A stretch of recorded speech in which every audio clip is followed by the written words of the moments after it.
મગ દાળની વડીનું શાક બનાવવા માટે પેનમાં 2 ચમચી જેટલું તેલ ઉમેરશું. સાથે 1 કપ જેટલી મગ દાળની વડી ઉમેરશું. વડીને સારી રીતે તેલમાં સાતળી લઈશું. વડીનો કલર ચેન્જ થાય ત્યાં સુધી સાતળી લઈશું.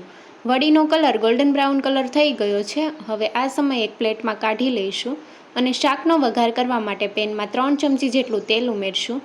વઘાર માટે 1 ચમચી જીરું અને 1/4 ચમચી જેટલી હિંગ ઉમેરશું. સારી રીતે સાતળી લઈશું. આદુ મરચાં લસણની પેસ્ટ ઉમેરીને મિક્સ કરી લઈશું.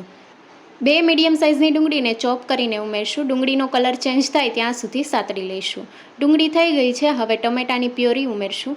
ટમેટાની પ્યોરી જલ્દી કૂક થઈ જાય તે માટે સ્વાદ પ્રમાણે મીઠું ઉમેરીને મિક્સ કરી લઈશું.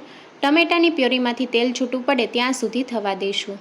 લગભગ 5 મિનિટ જેવું થઈ ગયું છે અને પ્યોરી સારી રીતે કૂક થઈ ગઈ છે. મસાલામાં હળદર પાવડર, લાલ મરચું પાવડર, ધાણા જીરું પાવડર ઉમેરીને મિક્સ કરી લઈશું. મસાલામાંથી તેલ છૂટું પડે ત્યાં સુધી થવા દઈશું. તો 1 મિનિટ જેવું થઈ ગયું છે અને મસાલામાંથી સારી રીતે તેલ છૂટું પડી ગયું છે. 1 કપ જેટલી વડી ઉમેરશું અને વડીને ગ્રેવીમાં સારી રીતે મિક્સ કરી લઈશું, જેથી વડીમાં મસાલા અને ગ્રેવીનો સારી રીતે ફ્લેવર આવી જશે. હવે ગ્રેવીને પતલી કરવા માટે 2 કપ જેટલું હલકું ગરમ પાણી ઉમેરીને મિક્સ કરી લઈશું અને હવે ઢાંકણ ઢાંકીને 4 થી 5 મિનિટ માટે થવા દઈશું. 5 મિનિટ જેવું થઈ ગયું છે. ઢાંકણ ખોલી લઈશું. તેલ છૂટું પડવા લાગ્યું છે અને વડી પણ સોફ્ટ થઈ ગઈ છે. કોથમીરના પાન ઉમેરશું. વડીનું શાક તૈયાર છે.